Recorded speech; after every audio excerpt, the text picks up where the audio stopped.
Hello বন্ধুরা, artist হোমের পক্ষ থেকে আপনাদের সবাইকে স্বাগতম। আশা করি আপনারা সবাই ভালো আছেন। আজ আমি খুব সহজে একটি ফেস এঁকে দেখাবো। আর ফেস আঁকার পাশাপাশি আমি খুব গুরুত্বপূর্ণ কথা বলবো ফেস সম্পর্কে। অবশ্যই আপনারা মন দিয়ে শুনবেন এবং ফেস আঁকাটি মন দিয়ে দেখবেন এবং লাইক কমেন্ট করবেন। কোনো সমস্যা হলে অবশ্যই আমাকে কমেন্ট বক্সে জানাবেন, আমি রিপ্লাই দিব। ধন্যবাদ সবাইকে। ছবি আঁকা শুধু কাগজে কিছু দাগ টানা নয়, এটা হলো এক ধরনের যাত্রা। বিশেষ করে মানুষের মুখ আঁকা, যা সবথেকে চ্যালেঞ্জিং, আবার সবথেকে আকর্ষণীয়।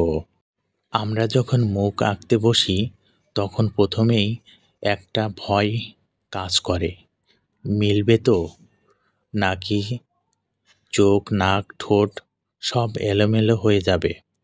কিন্তু আসল সত্যি হলো, মিল না হওয়ার ভয়কে জড়িয়ে ধরে বসে থাকলে কখনোই আমরা এগোতে পারবো না। সবচেয়ে গুরুত্বপূর্ণ বিষয় হলো লাইন ড্রয়িং। লাইনকে বাঁধন থেকে মুক্ত করা। মানে কি? মানে হলো কলম বা পেন্সিল যেন আপনার হাতের স্বাভাবিক গতিতে কাগজে চলে। জোর করে আটকে রাখা বা অতিরিক্ত নিখুঁত করা চেষ্টা না করা।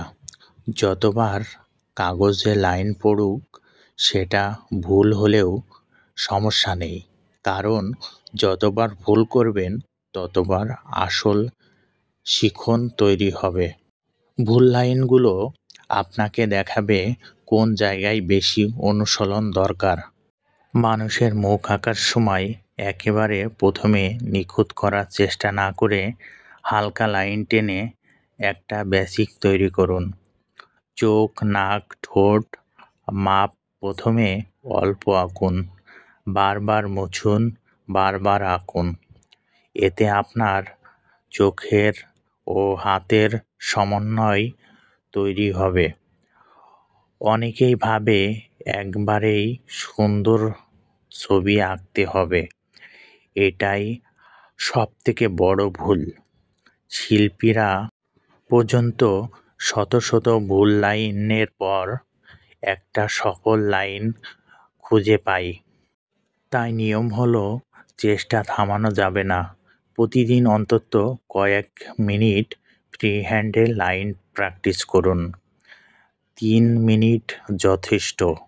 যদি মনোযোগ দিয়ে আঁকেন, একদিনে হয়তো কিছু বুঝতে পারবেন না, কিন্তু 1 মাস পর দেখবেন নিজেই অবাক হয়ে যাবেন আপনার কাজ দেখে। শেষ কথা হলো, ছবি আঁকা শেখার আসল শক্তি ধৈর্য আর অনুশীলন। ভুলকে ভয় করবেন না, কারণ ভুলের ভিতর দিয়েই আসল শেখার জন্ম নেয়।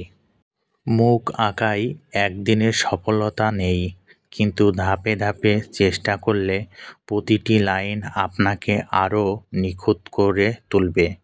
ধন্যবাদ সবাইকে। আর অনেকেই আমার ভিডিও দেখে কিন্তু লাইক কমেন্ট করে না। আমরা অনেক কষ্ট করে ভিডিও তৈরি করি, অবশ্যই লাইক কমেন্ট করবেন, এতটুকু আপনাদের কাছে অনুরোধ। এবং নতুন হলে অবশ্যই ফলো করবেন। আমি আরও খুব সহজে কিভাবে আঁকা যায় মানুষ, সেটা ধীরে ধীরে আপনাদের শেখাবো। ধন্যবাদ